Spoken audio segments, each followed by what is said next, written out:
Prime time સાથે હું છું શિવાની। નકલી ઈડી અધિકારીને લઈને હવે રાજકારણ ગરમાયું છે, ત્યારે સવાલ ઉઠ્યો છે આરોપી પર કોનો હાથ?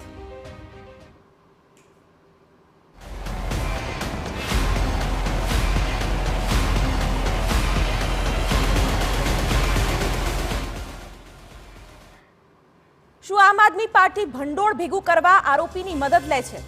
શું આમ આદમી પાર્ટીના કાર્યકરો ગુનાહિત પ્રવૃત્તિમાં જોડાયેલા છે? આ સવાલો ઊભા થયા રાજ્યના ગૃહપ્રધાન હર્ષ સંઘવીના એક ટ્વીટથી। કચ્છમાં નકલી ઈડી બનીને જ્વેલર્સને લૂંટનારી ટોળકી પકડાઈ હતી અને તેમાં પકડાયેલો એક આરોપી નીકળ્યો ગુજરાત આપનો નેતા, અને બસ આ મુદ્દે હવે છેડાઈ ગયો છે જંગ।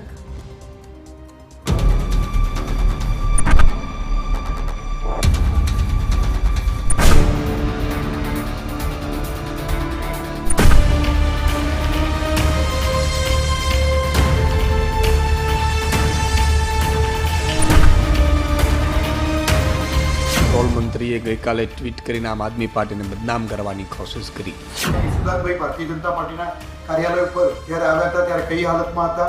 ચારે બાજુ ભાજપ બદનામ થઈ રહી છે કે ભાજપ પણ નકલી છે અને ભાજપના સભ્યો પણ નકલી છે। સારું છે કે પ્રજા તમને સત્તા નથી આપતી, સારું છે કે પ્રજા તમને કોઈ નેતૃત્વ નથી આપતી, એ તો ગુજરાતના અને ભારતના પૈસાની તમે શું હાલત કરો।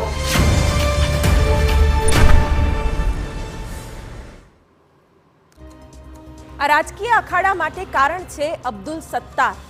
કચ્છમાં નકલી ઈડીની ટીમે કરેલા દરોડાના કેસમાં પોલીસે 12 લોકોને પકડ્યા હતા અને તેમાં પકડાયેલો આરોપી અબ્દુલ સત્તાર મંજોઠી આમ આદમી પાર્ટીનો સભ્ય હોવાનું ખુલ્યું છે।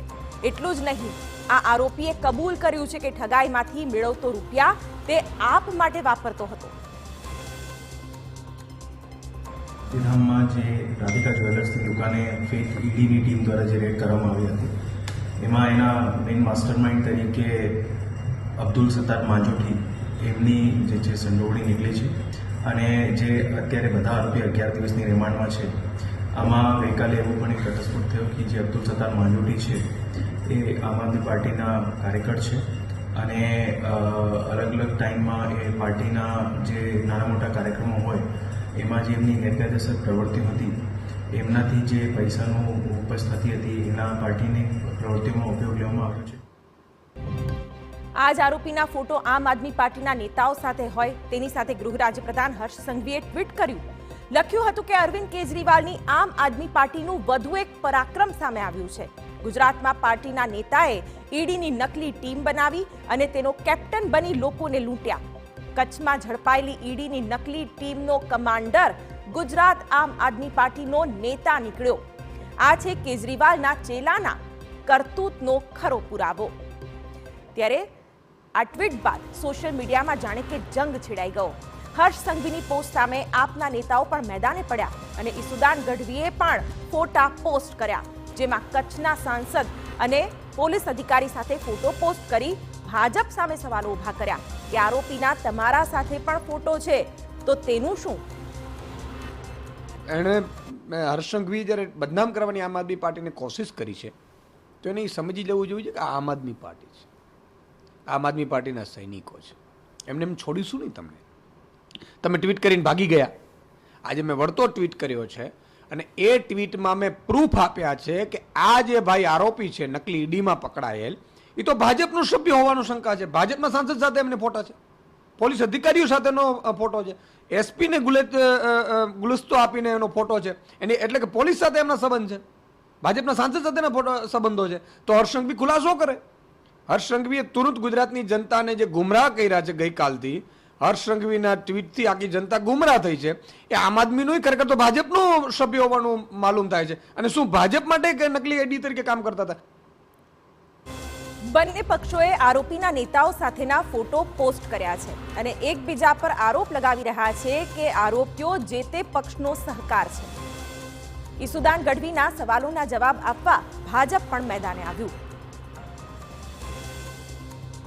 ત્યાં સુધી ભારતીય જનતા પાર્ટીના કોઈ પણ નેતાઓ, બધા લોકપ્રિય નેતાઓ છે, લોકપ્રિય નેતા પ્રજાની વચ્ચે જતા હોય છે ત્યારે પ્રજાના વ્યક્તિઓ એની સાથે ફોટા પડાવતા હોય છે, ત્યારે એનો કોઈ ક્રિમિનલ રેકોર્ડ હોય કે ન હોય એનો કે ખ્યાલ નથી, પરંતુ એ ભારતીય જનતા પાર્ટી એવા કોઈ ક્રિમિનલને પોતાના પક્ષના પદાધિકારી નથી બનાવતા। અને કદાચ કોઈ પક્ષનો પદાધિકારી હોય અને કદાચ શરતચૂકથી ક્યાંક કોઈ ક્રિમિનલમાં સંડોવાયેલો હોય તો ભારતીય જનતા પાર્ટી એને બરખાસ્ત કરી એને સજા પણ કરે છે ને એમાં પણ અચકાતી નથી પડતી. નકલી ઈડી બનીને લોકોને ઠગવાનો કારસો કરનાર આરોપી અબ્દુલ સત્તાર માથે કોના આશીર્વાદ હતા તે તો તપાસનો વિષય છે, પરંતુ આ આરોપીએ રાજકીય ચર્ચાનો ભડકો તો કરી દીધો છે. ઈસુદાન ગઢવીએ કૌભાંડોમાં જોડાયેલા ભાજપના કાર્યકરોનું રીતસરનું લિસ્ટ આપી દીધું છે, તો બીજી તરફ ભાજપ પણ આ પર પ્રહારો કરી રહ્યું છે. એમના પકડાય છે, નકલી ટોલનાકા એમના પકડાય છે, કોઈ લગ્નમાં ફાયરિંગ કરે પીછવાડામાં એમના કાર્યકર્તાઓ છે. હમણાં 6000 કરોડમાં પકડાનો પેલો ભૂપેન્દ્ર ભાઈ એ એમનો કાર્યકર્તા છે, એમનો હોદ્દેદાર છે, ને એમને કોઈને સસ્પેન્ડ પણ નથી કર્યા. એટલે ચારે બાજુ ભાજપ બદનામ થઈ રહી છે કે ભાજપ પણ નકલી છે અને ભાજપના સભ્યો પણ નકલી છે. એટલે કદાચ એમણે આમ આદમી પાર્ટીનો ખોટો આરોપ મૂક્યો એવું બની શકે. તો હું એને ખુલ્લી ચેલેન્જ આપું છું કે યા તો તમે ભૂલ સ્વીકારો અથવા તો ડિબેટ માટે ખુલ્લી ચેલેન્જ, જ્યાં પણ કોઈ પણ ચેનલ ઉપર તમે ડિબેટ સાથે આવો, આપણે ડિબેટ કરીએ પુરાવા સાથે, અને દૂધનું દૂધ ને પાણીનું પાણી. ગુજરાતની જનતાને જે ગુમરાહ કરવાનો ધંધો તમે કર્યો છે એનાથી ગુજરાતની જનતાની પણ આંખમાં સાચી માહિતી પહોંચે ગુજરાતની જનતા પાસે પણ. એમાં જ્યારે નકલી ઈડી બની અને આમ આદમી પાર્ટીનો મહામંત્રી પકડાતો હોય કચ્છનો, ત્યારે ઈસુદાનભાઈ લાજવાની જગ્યાએ ગાજી રહ્યા છે. એ વ્યક્તિ પોતે કબૂલાત કરે છે કે જે હું નકલી ઈડી બનીને પૈસા ખંખેરતો હતો એના 10% ભાગ હું આમ આદમી પાર્ટીના નેતાઓને આપતો હતો ગુજરાતના.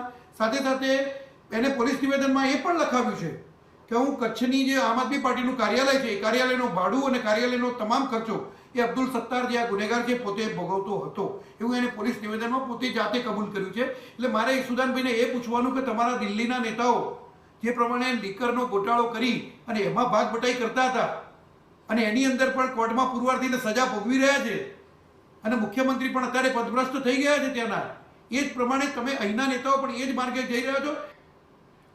તો આખરે આ આરોપીએ કેવી રીતે ગુનો કર્યો અને નકલી ઈડી બનીને કેવી રીતે દરોડા પાડ્યા હતા તે ઘટનાક્રમ પર પણ એક નજર કરવી રહી, કારણ કે જે રીતે આ આરોપીની એમો હતી તે પણ જાણવી ખૂબ જ જરૂરી બની જાય છે. ત્યારે આખો મુદ્દો શું હતો? 2 ડિસેમ્બરે નકલી ઈડી બનીને જ્વેલર્સને ત્યાં દરોડા કર્યા હતા અને ત્યારથી જ આ મુદ્દો સામે આવ્યો હતો. નકલી ઈડીની ટીમે 25 લાખથી વધુની ઉઠાંતરી કરી છે અને તેને લઈને હવે આરોપી કઈ રીતે લોકોને ઈડી અધિકારી બનીને ભ્રમિત કરતો હતો તે સામે આવ્યું છે. 4 ડિસેમ્બરે પોલીસને જાણ થઈ અને 12 આરોપીની ધરપકડ કરવામાં આવી અને એમાંથી એક સત્તાર હતો કે જે આમ આદમી પાર્ટી સાથે કનેક્ટેડ રહ્યો છે. ઈડીની નકલી ટીમમાં મહિલા સહિત 13 આરોપીઓ સામેલ હતા અને આ 13 આરોપીઓમાંથી એક હતો અબ્દુલ સત્તાર અને હજુ નકલી ઈડીની ટીમમાંથી એક આરોપી ફરાર છે, તેને પણ પકડવાની તજવીજ હાલ તો હાથ ધરાઈ છે. નકલી ઈડીની ટીમમાં માસ્ટર માઇન્ડ આપનો કાર્યકર હોવાનો ખુલાસો થયો છે અને આજે નકલી અધિકારી બનીને ફરતો હતો તે આરોપી અત્યારે જે ખુલાસા કરી રહ્યો છે તેની સામે પણ અનેક સવાલો રાજકીય રીતે પણ ઊભા થયા છે. ત્યારે